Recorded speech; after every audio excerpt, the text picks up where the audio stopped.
ফজরের আজানের পর একটি দোয়া 40 বার পড়লে আল্লাহ গুপ্তধন দান করবেন। আল্লাহ তাআলা আপনাকে এমন সম্পদ দিবেন আপনি কল্পনাও করতে পারবেন না। আল্লামা ইবনে তাইমিয়া রাহমাতুল্লাহ আলাইহি এই আমলটির কথা জানিয়ে দিয়েছেন। খুবই চমৎকার একটি আমল।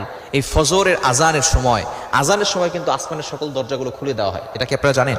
আজানের সময় সকল আসমানের দরজাগুলো খুলে দেওয়া হয় এবং আজানের পরে ইকামতের আগে এই মধ্যবর্তী সময় কিন্তু আল্লাহ তাআলা বান্দার দোয়াগুলো কবুল করে নেন। আর দোয়া লা ইউরাদ্দু বাইনাল আযানি ওয়াল ইকামা, আযান এবং ইকামতের মাঝখানে যেই দোয়া করা হয় সেই দোয়া আল্লাহ তাআলা কখনো ফিরিয়ে দেন না। ফজরের নামাজ হচ্ছে কয় রাকাত? 4 রাকাত, 2 রাকাত সুন্নত, 2 রাকাত ফরজ। সুন্নতের পরে এবং ফরজের আগে মধ্যবর্তী সময় আপনি এই দোয়াটা 40 বার পড়বেন।